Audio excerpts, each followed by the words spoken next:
podemos prevenir el dengue. Más información en buenosaires.gov.ar/dengue. Buenos Aires Ciudad. En Las Manolas te ofrecemos la mejor opción para tu evento. Elaboramos artesanalmente todos nuestros productos y le damos ese gustito único, como a vos te gusta. Las Manolas, Catering Express y Delivery de perniles. Finger Food, panadería empresarial y también la sanguchería. ¿Querés más info? Comunicate al 11 35 62 02 79 o al 11 68 22 97 14 o buscanos en Instagram. Somos Las Manolas Catering Express. Lo que opinás nos interesa. WhatsApp 11 22 62 77 28 11 22 62 77 28. En un mundo cada vez más conectado, la tecnología es el único medio para llegar. Sónica Más. Sónica Más. Llegamos cada vez más lejos.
Tardes, hoy como todos los viernes nos encontramos para hacer esto con todo cariño, ¿no? De luces y sombras para todos ustedes. Nuestros oyentes se comunican en el 11-2822-7728. Les agradecemos cualquier llamada que nos quieran hacer y nos encontramos hoy terminando el mes, el último día de viernes del mes y tenemos muchas cosas para decir. Aquí estoy con mi compañero Julio Hola, César Pano, casi le digo Jorge Julio Pano. César Pano y el operador Sebastián. Acá estamos formando el equipo para compartir este rato con todos ustedes, que ya lo vuelvo a repetir, lo hacemos con mucho cariño. Sí. ¿Y hoy qué tenemos? Y vea, hoy es en este país por lo pronto siempre tenemos Siempre hay cosas. novedades. Podemos hacer un programa de 48 horas en 24 nomás, pero casi siempre arrancamos con efemérides o recuerdos para posicionarnos en otros años, en cosas que pasaron. Y que es bueno en estos recordar. días. Así que siempre es bueno recordar, ¿no? Así es, y bueno, nos encontramos con que, teníamos un invitado hoy, pero bueno, como se había anunciado un paro, que después no se hizo, afortunadamente, por otro lado, y nosotros estábamos en la improvisación de hacerlo desde la casa al programa o directamente venir para acá, y bueno, decíamos no, pero el centro va a estar vacío, y ¿cómo hacemos para transportarnos? Porque no es tanto llegar, sino volver, porque ya después volvemos en una hora pico, y bueno, no es justo tampoco estar preferimos ahí. pasarlo para el próximo viernes. Exactamente, para no mortificar tampoco a la gente que nos viene a ver, que complicado. afortunadamente nos visita. Sí, Estamos produciendo radio en vivo. Así que bueno, como recién decía Julio, yo quería, de alguna manera disculparme porque no está el entrevistado, pero va a estar el viernes que viene, seguramente con muchas novedades. Y como dice Julio, acá los ritmos del país son realmente muy Son tan violentos, avasalladores. Te El digo, rock and roll parece un vals, bien es, al lado Tal del ritmo cual. que hay en este país.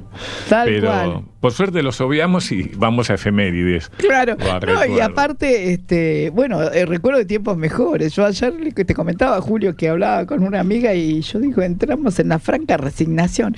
Y yo le decía, antes cuando éramos clase media, y ella se reía, y yo lo decía en serio, porque con las cosas que están pasando y los precios como se están yendo y los consumos que uno ve, que vos decís, cada vez está más mermado. Yo voy al mercado chino y entro y pago directamente porque aparte tenés que tener mucho en cuenta que, qué sé yo, las cosas que están baratas, los vencimientos, porque como no venden, abaratan a último momento. Yo compadezco a los que tienen, a las familias que tienen hijos chicos o en edad escolar, porque se les debe hacer muy complicado, ¿no? Los servicios, internet, que hoy creo que no está tomado en la canasta, en los datos de canasta básica, pero que no hay ninguna familia que pueda prescindir de tener internet en su casa. Tal cual, muchísimo todos los más pagos si tenés se hacen. chicos, claro. Los pagos a las escuelas, difícil, que antes tenías que ir, esperar, que te mandan todos los recibos por internet, y bueno, está bien que se haga, pero el precio del internet está también carito. Sí, los mismos servicios y demás, pero bueno, en algún punto estamos acostumbrados los argentinos y no sirve como consuelo, pero bueno, otras veces nos ha pasado y se puede salir. Se puede salir, hay que tener confianza. Hay que tener confianza. Yo te diría que tenemos una dosis de fe bastante. Que me vaya a comprar una pistola y me pegue un corchazo. No, tan violento, ¿no? No digo eso, pero sí entrar en la franja resignación. Tendríamos que tener también una operatoria diferente en nivel de, esto lo digo en serio, a nivel de consumo. No hay una liga fuerte de consumidores que diga, bueno, este producto aumenta, no lo voy a comprar, y ponerse todo de acuerdo y hacerlo. Las veces que dijeron vamos a hacer un apagón en contra de los tarifazos en la luz, lo cumplieron 2. Los demás dijeron, bueno, yo puedo pagarlo, a mí que me importa, si el que no puede, no puede. En ese sentido, ¿no? De ser, formar un cuerpo. Además que hay muchos rubros que tenés monopolios, digamos, que hay una sola empresa que es la que pone el precio, con sus segundas o terceras marcas, y vos estás preso de esa empresa y de lo que decía esa empresa. Eso también complica, ¿viste? Los números familiares. Eso, digamos, que decís vos es muy importante. ¿Sabes por qué? Porque, por ejemplo, hay materia de medicamentos donde vos no podés prescindir. Y ahí, ¿cómo haces? Si te aumentan 5 veces el valor, o reducís el consumo de ese remedio, o directamente tenés que adaptarte y prescindir de otra cosa, o recortar alguna otra cosa. Por eso es tan apremiante la situación de los jubilados, ¿no? Con una mínima y todo, y sin remedios, y con la comida como hacen, y con los servicios como hacen. Bueno, es un tema muy amplio. Pero vamos a salir, tenés fe, Bea. Sí, la historia dice eso. No te lo digo yo. Lo que abunda no daña. No, la historia, los pueblos no se suicidan. No, los pueblos no se suicidan. La pasamos mal. En muchos momentos se pasa mal, pero sobre todo este pueblo que es muy en líneas generales, ¿no? No todos, por supuesto, siempre no se puede hablar de un 100%, pero en líneas generales tiene minorías muy intensas, tiene gente con el matiz político que vos quieras, pero con convicciones. Yo tengo fe, digamos. Bueno, hemos tenido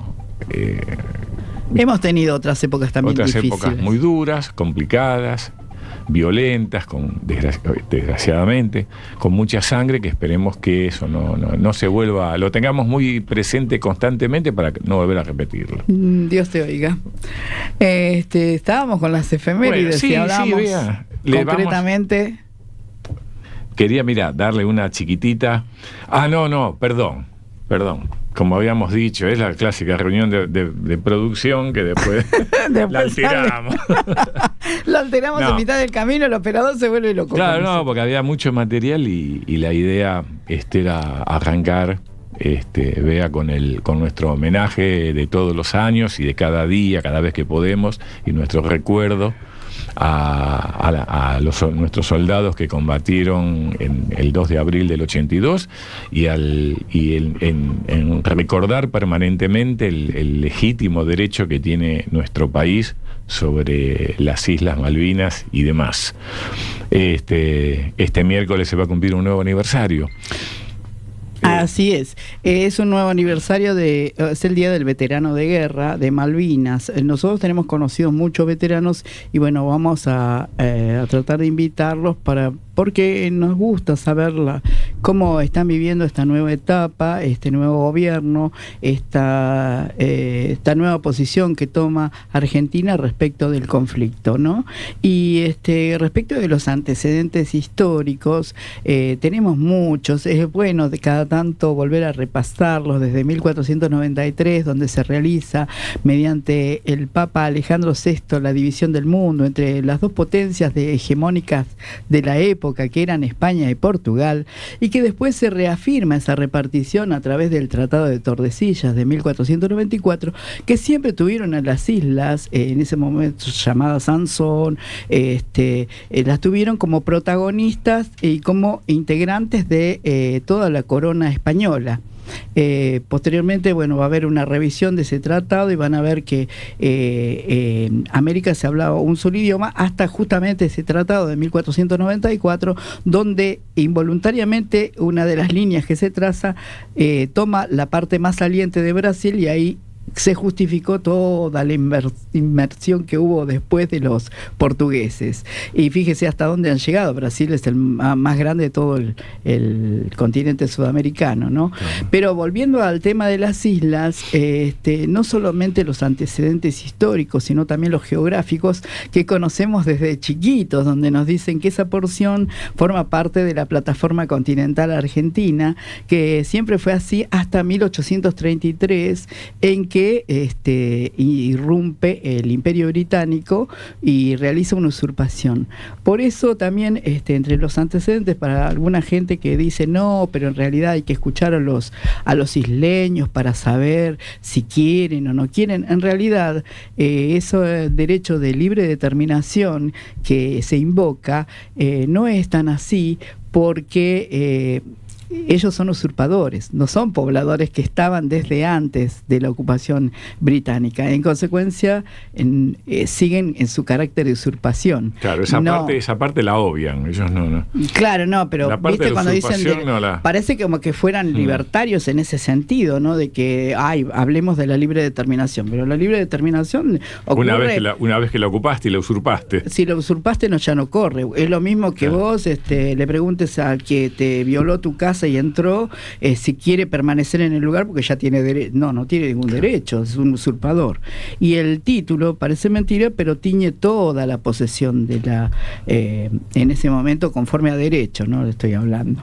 Bueno, también es bueno saber de los veteranos, no solo por el conflicto, sino también para ver cómo han hecho con la gestión de su propia vida, porque una guerra, hoy hablábamos con un veterano de guerra, Jorge Cosentino, que es muy amigo nuestro, y es un episodio que lo ha marcado de por vida y que también le ha servido, de eso tan negativo ha servido como lo positivo, que sería cómo va a trasladar o cómo va a repensar su vida en el ámbito civil, donde las reglas cambian, ¿no? O sea, fíjense que es un hecho muy fuerte, ¿no? Incluso psicológicamente, hoy tenés derecho de matar y al día siguiente no, te integraste a la civilidad, ya no tenés ese derecho. Es todo, hay que estar en la cabeza de toda esta gente que ha sufrido, sobre todo la pérdida de compañeros y todo, cómo lo ven y cómo ven en este momento la diplomacia argentina.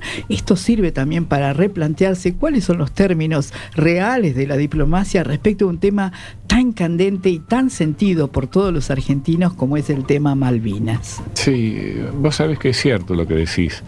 Y no es un tema menor, porque uno llega al 2 de abril y hablábamos con Jorge Cosentino, uno habla con otros veteranos de guerra, y es cierto, está bien hacerles el homenaje, el recuerdo a ellos, nuestro agradecimiento a ellos, a los que se fueron, a los que están enterrados en Malvinas, que han pasado una tragedia enorme. Pero esa es la parte, sería histórica, que hay que mantener siempre latente. Pero hay también un aspecto que es actual, que va ante cada año, ante cada momento, ante cada gobierno, tener presente cómo lo vamos a tratar el tema Malvinas, como Estado, como nación. Es un tema de Estado, es una cuestión de Estado que debe exceder al color del gobierno que tengamos. Y yo creo que porque si no nos quedamos solamente en la evocación, es como si evocáramos la batalla de San Lorenzo, la de Ayacucho. Claro, habrá gente que te dirá, yo no participé en esta guerra, así que no tengo que Claro, saber. bueno, en ese caso hay que recomendarles, hemos escuchado Un buen libro más de uno, agarrar un libro cada tanto. Sí. Cada tanto, y también comprender cómo fueron los juegos de diplomacia, ¿no? La diplomacia argentina fue destacada en su momento en el mundo y bueno, últimamente ya no es tanto. Habría que repensar también en de qué manera se va a gestionar y si vamos a tener una oreja en los veteranos de guerra. Sí. Porque me parece una parte importante que hay que consultar también respecto de qué piensan ellos que tuvieron que ir a defender ese territorio. No, es una de los tantos temas pendientes que tenemos. Este es un tema importantísimo como país, como sociedad, es importantísimo. Y determinar si realmente Malvinas es una cuestión de Estado o es un tema menor que no le importa a nadie o que le importa a un sector de la población. Porque si es una cuestión de Estado, independientemente de que cambien los gobiernos, las presentaciones en Naciones Unidas, en OEA, en los distintos organismos internacionales, las vamos a seguir haciendo con la fuerza que corresponde. En cada lugar que podamos los vamos a reclamar, nos vamos a posicionar, nos vamos a parar. O no. O si no es una cuestión de Estado, entonces de acuerdo a que hoy esté José o mañana Pepe o Josefina en Balcarce 50 iremos fluctuando. Esa es toda hay que fijar una estrategia que continúe en los gobiernos. Todos los países tienen cuestiones de Estado, vea. Claro. Todos. Claro. Algunos por soberanía, otros por temas económicos, pero temas lo tenemos muy cerquita en Brasil. Brasil pasó de Lula a Bolsonaro o de Lula, Dilma, Bolsonaro, y de Bolsonaro a Lula. Y la política económica, por ejemplo, las cuestiones nacionales, las cuestiones de la industria brasileña, eso no ha cambiado. Claro, no ha cambiado. Y uno ve la evolución. Está arriba, está por sobre el quien esté al frente del Ejecutivo. Y está bien que sea así. Después charlarás, debatirás, acomodarás otros temas, pero hay 4 o 5 cuestiones que no digamos que son cuestiones de Estado. Las sacamos de la discusión partidaria, ideológica, de la coyuntura. Yo también en este relato que estamos haciendo quería destacar la posición de Mercosur, porque era todo pro Malvinas, ¿no? Y en este momento que está tan cuestionado, donde se busca otro tipo de uniones, es bueno recordar que ese tratado sigue vigente, el Tratado de Mercosur, y que, como dice la Constitución, forma parte de la Ley Suprema de la Nación, o sea, se incorpora al plexo de leyes con el rango constitucional.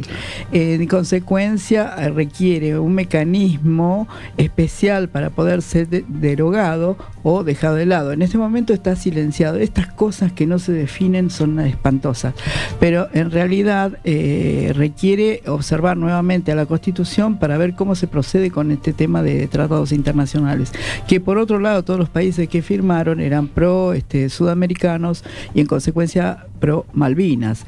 Si uno busca otro tipo de unión, no sé si sería así. Evidentemente no. Seguramente no va a ser así. Así es. Bueno. Y bueno, vea, y también queríamos recordar a un grande de las letras hispanas, y muy influyente y muy querido en nuestro país y muy respetado en todo el mundo, ¿no? Hoy estamos recordando un nuevo aniversario del fallecimiento en Alicante, en una cárcel de Alicante, víctima de tuberculosis, de Miguel Hernández. Sí, nada menos que Miguel Hernández. Él era hijo de Concepción Gilabert y de Miguel Hernández Sánchez. Era de Orihuela, natural de Orihuela, sí. Y fue pastor, fue cabrero, como le decían. Claro, en España lo reconocen como el cabrero. Yo decía cabrero porque se enoja, no, es cabrero porque cuidaba cabras y tuvo una escolaridad, fíjate vos, que todo lo que produjo y con la belleza que escribe y todo lo que significó para España tener un Miguel Hernández, ¿no? Que se nos fue muy prematuramente, lo fueron, como quien dice, como dijiste vos, muy prematuramente. Él había cursado estudios en Orihuela y fue hasta la escuela hasta los 15 años. Después el padre lo requirió porque era necesario para su trabajo y decía que mientras pastoreaba, me hizo acordar una similitud al rey David, salvaba las distancias, ¿no? Mientras pastoreaba las ovejas, él leía distintos libros de letras de España y fue produciendo algunos de los primeros versos que tenían ya una belleza bastante particular. Eso se dieron cuenta todos sus gestores, más que nada un cura que lo seguía en su trayectoria y que fue el que publica el primer libro, la primera edición de su libro. Y por otro lado también tenía amigos muy constantes como Ramón Ginés, que después fallece muy prematuramente a los 22 años y él le realiza la elegía, una elegía, sí, muy sentida también, y cosas tan bonitas. Se casa, con una muchacha del pueblo, muy súper enamorado, tiene 2 hijos y allí, por abrazar la causa de la republicana, lo empiezan a señalar y empiezan a señalar sus escritos y todo. Tiene un invierno muy crudo y ahí se enferma por primera vez de una bronquitis muy fuerte, sale, pero posteriormente se entera que ya ha producido una edición de libros y todo, y ya cuando era más o menos reconocido en España, se entera de que el régimen que se había impuesto en España lo había condenado a muerte, y finalmente es este cura el que le había hecho la edición del libro, y algunos, como Pablo Neruda, que también lo conoció y conoció sus letras, que lo apoyan y se resuelve perdonarle la vida, pero le dan 30 años y un día de condena. Y se lo llevan a las peores cárceles de Alicante, y ahí sí, ya directamente con poco alimentos, toma una tuberculosis que lo fulmina muy prematuramente. Sí. Y ahí hubo algunos que le han rendido tributo, como por ejemplo Serrat. Nosotros conocemos por lo menos desde los profesores que nos enseñaban a través de la música de Serrat, que era una manera de entrar. Nosotros Serrat éramos muy jovencitos. Introdujo aquí poetas que no conocíamos o que sabíamos más o menos. Claro, Machado, Hernández, hasta a través de la música que el nano le puso, ¿no? Bellísima, por otra parte. Bellísima. No, lo que quería contar es que falleció a los 31 años, era muy joven. Y entre ¿qué se esperaría? ¿Qué sería? ¿Qué podría haber hecho si hubiera seguido tal viviendo, cual? ¿no? Y recordar algunos de las obras de él: El rayo que no cesa, Vientos del pueblo, Vientos del pueblo, impresionante. Nanas de la cebolla, un escritor inmenso. Y lo queríamos recordar hoy en la fecha, el aniversario de su fallecimiento. ¿Ves? Así es. Y también teníamos para nuestros oyentes una sorpresa, que es presentar Vientos del Pueblo a través de una voz muy particular nuestra, con aires camperos, de Jorge Cafrune. Lo escuchamos entonces. Paladines de las letras castellanas, don Miguel Hernández.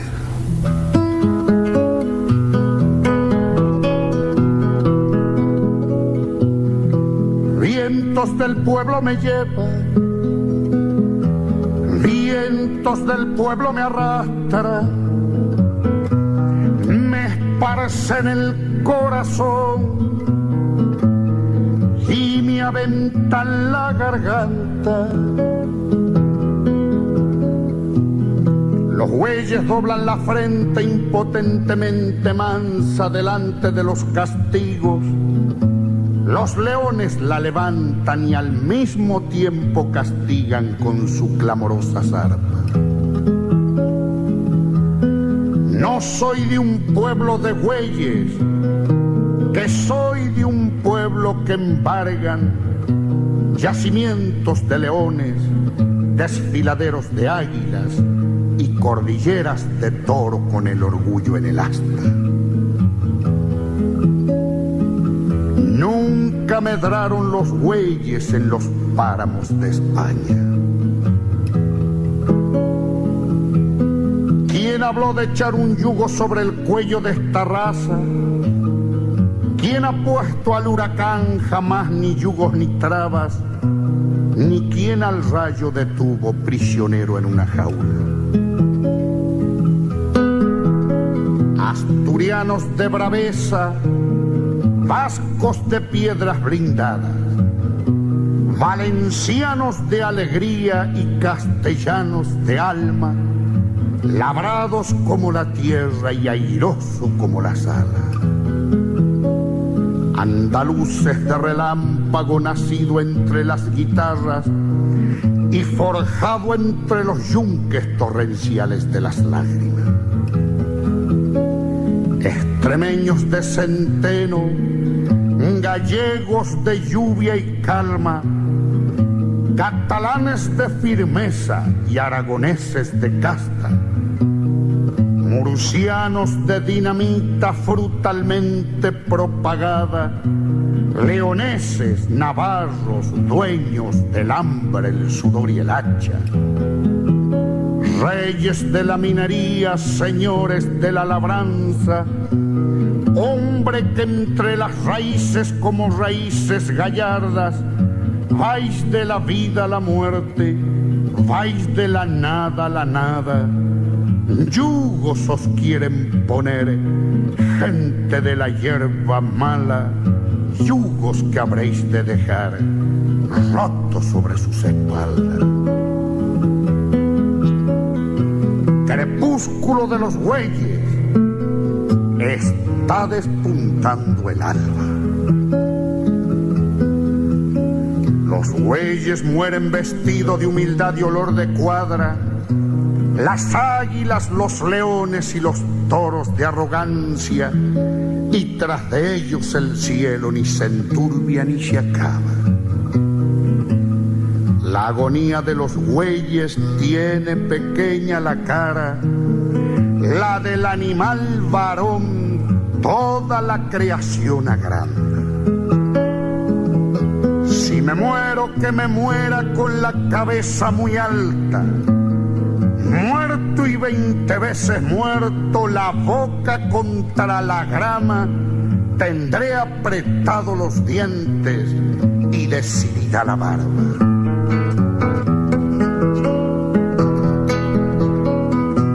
Cantando espero a la muerte, y hay ruiseñores que cantan encima de los fusiles y en medio de las batallas. Vientos del pueblo me llevan, vientos del pueblo me arrastran, me esparcen el corazón y me aventan la garganta. Vientos del pueblo me llevan, vientos del pueblo me arrastran, me esparcen el corazón y me aventan la garganta.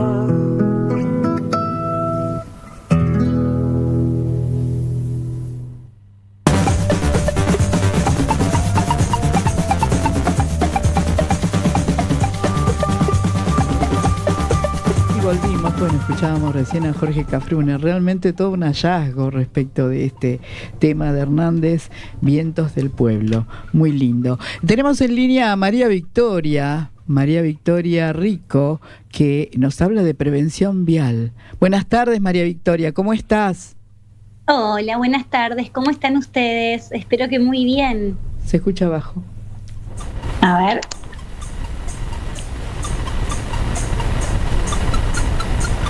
¿Estás? ¿Me escuchan mejor? Ahí estamos. ¿Me escuchan? Sí, Victoria, ahí te escuchamos. Ahí sí. Bueno, mejor. ¿Cómo están? ¿Cómo estás? Muy bien, ¿y ustedes?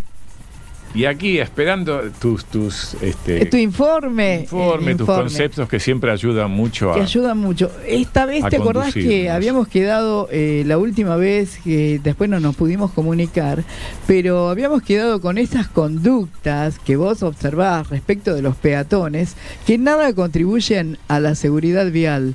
Y dijimos en una oportunidad que teníamos que analizarnos un poco cómo obrábamos los peatones y que de alguna manera no teníamos un accionar inocente.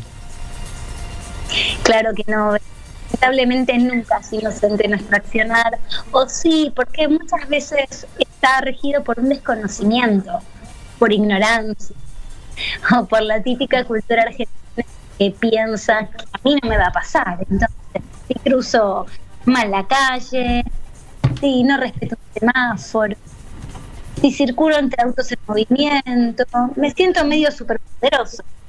Eso es algo muy argentino, lamentablemente, que ojalá deje de ser algo argentino, ¿no? Ahí está. ¿Me escuchas? Sí, ahora te escucho mejor. Desde el cruzar por las cebras a otra, o sea, la cebra me refiero a las rayas blancas, no, yo estoy expresando como le dicen en Colombia, las líneas blancas que hay en cada esquina. ¿Qué otra conducta vos observaste que los peatones tendrían que tener un poquito más de cuidado para evitar los accidentes? Primero, Bea, te cuento que decirle cebra no está mal. Cebra se le puede decir o senda peatonal. Y como bien explicás, son las líneas generalmente blancas que están pintadas en el asfalto, en las esquinas, que indican que obviamente un peatón puede cruzar por ahí.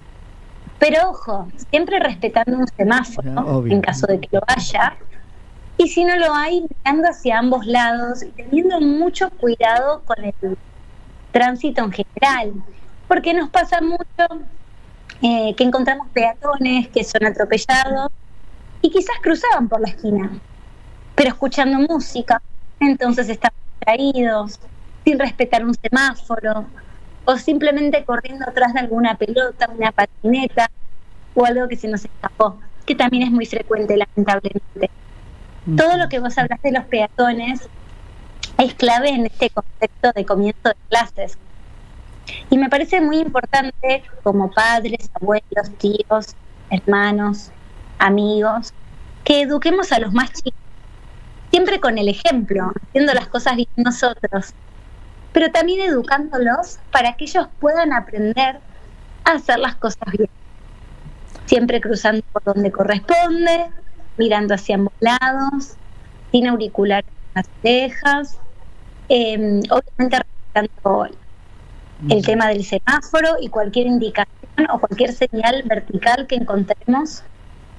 Es importantísimo que crucemos de la mano, o por lo menos controlando a los menores de 10 años, porque no tienen la capacidad ni la atención suficiente para hacerlo de forma segura. Es importante que tengan en cuenta cuando hablamos de peatón, que siempre aguarden, por ejemplo, al cruzar una vía, y atrás de la línea que indica la acción. Hay muchos casos de personas abducidas cuando circula. Entonces hay pequeños que podemos hacer, podemos seguir, y que nos pueden ayudar a cuidar, sobre todo a educar a estas infancias que son nuestro futuro.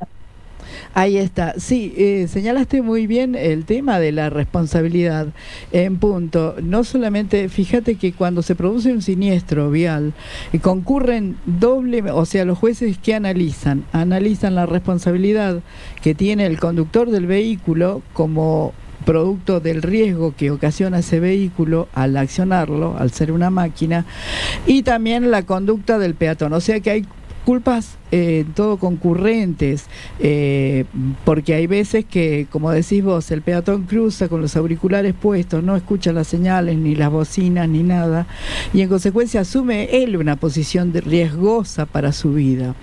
Y por otro lado también señalás perfecta la responsabilidad que existe a partir de determinada edad, porque por fuera no es que no exista responsabilidad, por debajo de esa edad, si yo llevo un nene de 9 años, el responsable en cuanto a lo civil soy yo. como Por no porque sea dueño, sino porque soy el familiar responsable, y justamente el ser familiar responsable me hace que tenga que responder por la conducta de ese menor. Si lo solté de la mano, si no lo descuidé un segundo, ya la conducta parental es la que está determinando el riesgo. Tal cual. Es importantísimo entender, como siempre digo, que las infancias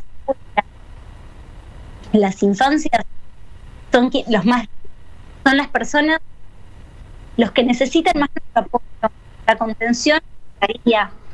Entonces me parece súper importante, como le enseñamos a no decir palabras, comer saludable, hacer deporte, respetar a los demás. También les tenemos que enseñar educación vial, más allá de que debería ser una materia en el colegio, ojalá si sea en algún momento. Como padres somos de lograr eso. Me parece súper importante que lo traten. Siempre desde el ejemplo. Yo no le puedo decir. Exactamente. Y lo hago. En materia escolar, fíjate que se promueven visitas, como decís, como las que haces vos en los distintos institutos, señalando algunas pautas, pero que tendría que ser un poquito más constante, porque fíjate que últimamente yo lo que noto es que la gente más joven no comprende las señales que le hace la gente. Están acostumbrados al semáforo, pero no responden bien a los agentes de tránsito. Cuando realizan todas esos señales a través de los brazos y todo, a veces la gente queda desconcertada, y recién cuando alguno va a cruzar, porque ve que los vehículos se detienen, recién ahí se dan cuenta que pueden avanzar. Y eso me parece una cosa muy grave. Por lo menos es lo que he notado, que la gente más antigua, como estaban acostumbrados a ver un agente que dirigiera el tránsito, como se decía antes, la gente más moderna no lo toma tan en cuenta. Ven a un hombre parado ahí en la esquina y esperan que simplemente los autos se detengan para poder cruzar, pero no asimilan bien todos los gestos que van involucrados en el adelantarse. No, tal cual. Cuenta, Bea, que nos vamos a seguir más formales. Por ejemplo, la otra vez hablábamos de señales que hacen, por ejemplo, para que los podamos usar. Y en realidad no son señales reglamentadas y pueden ser interpretadas de forma distinta. Claro. Ahora bien, en el caso que hablas vos, es distinto. Estamos hablando de un tránsito, de señales que son claras, que deberíamos poder interpretar. Entonces sería bueno, como bien decís, que haya una educación que muestre ese tipo de civilizaciones, que todos estemos hablando el mismo idioma, porque en definitiva no se trata más que de hablar el mismo idioma y respetarlo. Y fíjate que, por ejemplo, las propagandas, sí, hay muchas publicidades que vienen del Estado, y una de estas tendría que ser referida a las actitudes que toman los agentes y qué actitud debe tomar el peatón para poder cruzar sano y salvo, ¿no? Porque a veces una mala interpretación puede originar un siniestro. Por supuesto. Es fundamental que, como te dije, tomemos conciencia. Hemos hablado en otros llamados, hay que tomar conciencia, hay que vivir el ahora, hay que conectarnos con lo que estamos haciendo, y hay que aprender a respetar, sobre todas las cosas, a respetar al otro y a entender que no somos en realidad personas que están exentas de nada. A todos nos puede pasar, porque es muy común esta forma de pensar en la que quizás creemos que nosotros estamos exentos, que nunca nos va a pasar. Porque nos pasa, y cuando nos pasa nos sentimos de habernos sentido así, de habernos manejado sin consecuencias. Ahí está, sí, siempre es tarde cuando uno recuerda la responsabilidad. Victoria, te escuchamos pero muy cortado. Seguimos esta conversación en todo caso en otro momento, si a vos te parece. Cuando ustedes quieran, me da mucha que te escuché bien. Bueno, muchísimas gracias por tu tiempo. A usted, gracias. Escuchábamos recién a Victoria Rico, que nos ayuda a prevenir accidentes, siniestros viales particularmente. Tenemos una pausa, ¿no? Muchísimas gracias, Sebastián. Dani. Por fin, una serie argentina. Atrapados, un thriller que se presenta en la plataforma de la N roja y negra, que puede llegar a ser un bombazo por su género, por sus actores que son muy conocidos, por su trama basado en un libro del prolífico y exitoso Harlan Coben, y por supuesto por las bellezas naturales de Bariloche donde fue filmada. El grooming es el tema central de Atrapados. Es la práctica en la que un adulto se disfraza como un compañero de la misma edad de un adolescente y en el entorno virtual trata de ganar su confianza y poder llegar a abusar del niño del joven. Se ha vuelto cada vez más presente dentro de las redes. 6 episodios tiene esta miniserie que te deja sin aliento, según nos cuenta su protagonista principal, Soledad Villamil, que nos pide que la veamos desde su cuenta de Instagram.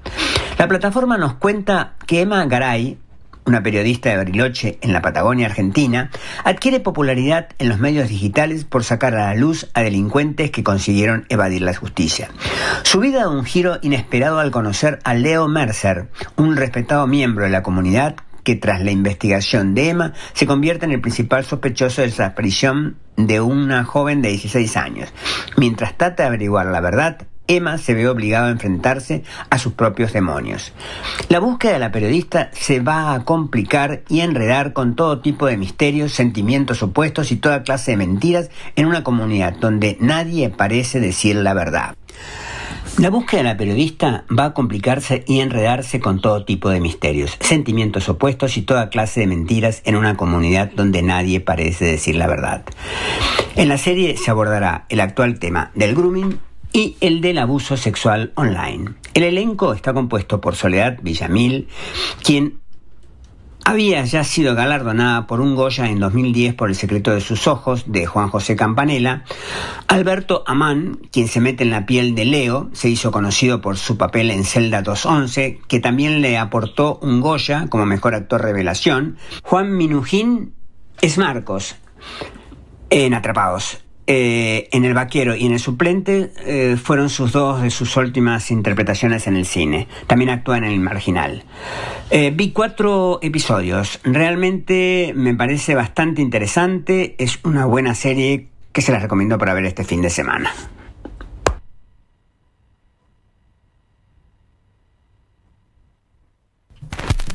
Escuchábamos recién el informe de Daniel Sabán, que bueno, nos ilustra respecto a una serie argentina que parece, vos sabés que varias personas me hablaron que la están viendo y les interesó muchísimo. Sí. Así que bueno, habrá que verla, y si es argentina mejor, menos Soledad Villamil, que a mí me encanta. Y sí, que Dani tiene una óptica muy parecida a la de muchos de las personas con las que nosotros tratamos, que es coincidente. Que es coincidente, aparte más o menos similar, eso es muy interesante. Es muy piola, y bueno, y teníamos un segundo informe. A ver. ¿No hay un segundo informe? ¿Uno solo tenemos? Ah, bueno, está bien. Entonces, bueno. Me mandó un informe solo, Daniel. Pero qué raro, porque me pareció que había mandado 2.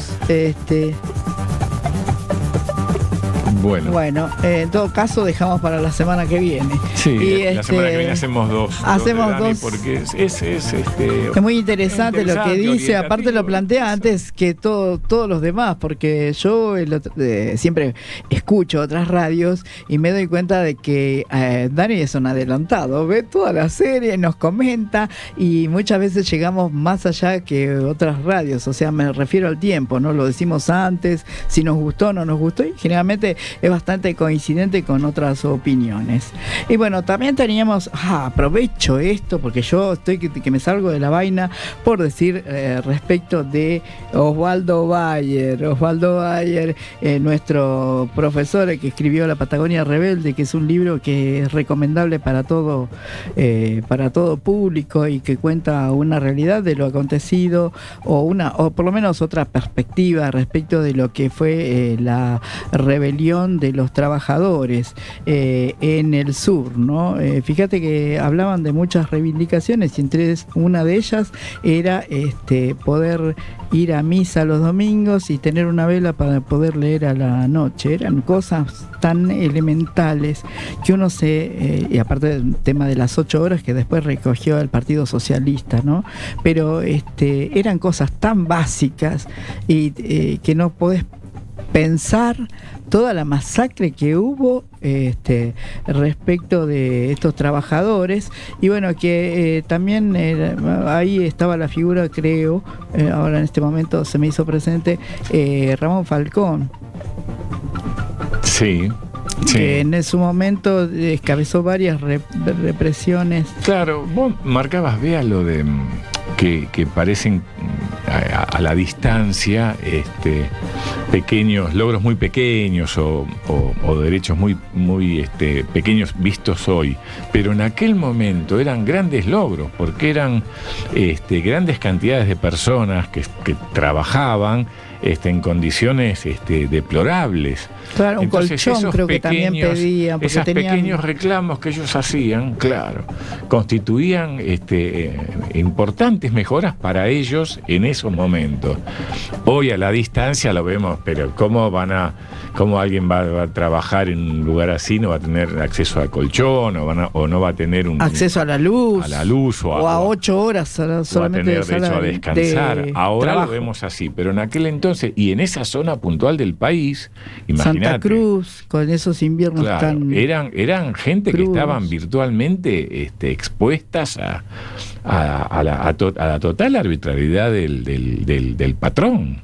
Uh-huh. Y eso es lo que provocó todos esos sucesos que también fueron reflejados por uno de los grandes historiadores y pensadores que dio este país, luchadores, rebelde. Hay muchos adjetivos para calificar a Osvaldo Bayer. Justamente, el hijo que, bueno, hace poquito... Un rebelde total y gracias a Dios que surgen muchos rebeldes que obligan a repensar las cosas, ¿no? Digo esto porque me vino a la cabeza todo, se removió un montón de cosas cuando vimos las imágenes que uno queda sorprendido de que tiran abajo un monumento que al fin y al cabo es un pequeñísimo homenaje a todo a este hombre que nos mostró otra parte de la historia que no iba a ser dicha y que él conoció porque conocía los sucesos desde los 5 años. Estamos hablando de un tiempo muy atrás, pero que tiene que estar presente por lo menos para saber lo que ocurrió, ¿no? Por otro lado también me viene a la cabeza la rebelión de las mujeres de San Julián, porque estamos hablando también que la mujer como protagonista de la historia también se negaron a hacerle favores sexuales a los milicos que habían intervenido, porque ya no se acostaban con asesinos. ¿Qué tal? En ese momento dijeron, pero ves, si son putas, ¿por qué no? Y las mujeres insistieron que no. Me parece formidable, me pareció digno y aparte estuve investigando un poco respecto de quiénes se fueron esas mujeres, pero eso lo voy a dejar un poquito para más adelante con tiempo. Pero vamos a la barbaridad que nos significa el hecho de que haya sido vandalizado de esta manera un monumento que nos dio una parte importante de la historia, ¿no? Por lo menos este hombre se atrevió a escribir respecto de una parte de la historia que iba a quedar completamente olvidada y pasada como si esta gente nunca hubiera hecho ninguna rebelión o que directamente no interesaba tanto. Indudablemente nos llama la atención la cantidad de fusilamientos y la crueldad experimentada y por otro lado también es una de las tantas crueldades que se han cometido a lo largo de la historia y que podemos ver un poquito más atenuadas tal vez hoy en día, ¿no? Pensándolo en otros términos. Vos sabés que de los temas que hablamos yo, el homenaje y el recuerdo y el reclamo permanente por la soberanía de Malvinas que hablamos al principio, uh-huh. La masacre de las mujeres de San Julián, los hechos de la Patagonia rebelde que relata Osvaldo Bayer. Y podríamos mencionar muchos otros temas, pero estos 3 que tocamos en el programa de hoy serían nada más que recuerdos históricos y anecdóticos para los libros, nada más. Si no le damos vigencia y si no los traemos a la actualidad, si no le damos el contenido actual que esos 3 temas que tocamos tienen en la actualidad. Lo que decíamos de Malvinas, el reclamo de soberanía es actual, es hoy, no es el recuerdo. Claro, no es solamente el recuerdo del 82. Las mujeres que mataron en San Julián y los obreros que murieron, que asesinaron en la Patagonia, han sido mojones para llegar a tener trabajadores como hemos tenido. Se está perdiendo, pero tenemos, en menor medida, pero tenemos, con derechos. Los derechos que tienen los trabajadores hoy, los que les van quedando, aguinaldo, vacaciones, condiciones, 8 horas de trabajo, licencia por maternidad, por una enfermedad, han costado sangre. Exacto, luchas que arrancan en la Patagonia, arrancan con las mujeres de San Julián, y más atrás también. Porque si no, se vea que nos quedamos en el dejar esos hechos en los libros y para recordar y para evocar. Son actuales, porque las cosas de las que, para bien y para mal, disponen los trabajadores, muchos sectores sociales en la Argentina, han costado sangre, han costado muertos, han sido el producto de décadas de sacrificio, de dolor. De que dejó huérfanos a un montón de gente. Para contextualizarlo, porque si no quedan los libros de historia y en el recuerdo. No, tienen vigencia hoy. Estemos atentos, porque podemos retroceder a volver a tener que luchar por el colchón y por trabajar nada más que 8 horas. Exactamente. Yo lo que quería decir más que nada es que la lucha por el derecho continúa y hay que tener en cuenta la vigencia de algunos ordenamientos básicos como la Constitución Nacional, el artículo 14, el 14 bis, el artículo 18. Es bueno que cada ciudadano lo conozca para poder reclamarlo en su momento, porque si no vamos a retrotraer a otras etapas que quisimos y que como dijo Julio recién, se sufrió mucho y hubo muchas muertes para poderlos conseguir. Entonces tenemos que tener en claro cuáles son nuestros derechos para poder exigirlos. Y me parece importante también tomar esta parte de la historia para incorporarla como un elemento vivo, en el sentido de que forme conciencia para poder continuar una historia en serio, no contar cosas viejas, sino decir, bueno, esta experiencia sirve para tal cosa y nosotros, a raíz de la lucha de nuestros antepasados, tenemos tales derechos. Es muy importante la reclamación y tenerlo claro. El trabajador trabaja 8 horas, tiene derecho a un salario digno, equitativo, que hay un concepto de justicia social dentro de la Constitución Nacional, y quien quiera negarlo convierte su actitud en inconstitucional. Y claramente antidemocrática. Obviamente, porque seguimos dentro del régimen de república y eso lo vamos a tener que reclamar en forma permanente. Bueno, nos vamos un viernes más y los esperamos próximamente ya con más invitados y seguimos conversando un poquito todos estos temas que son de tanta actualidad.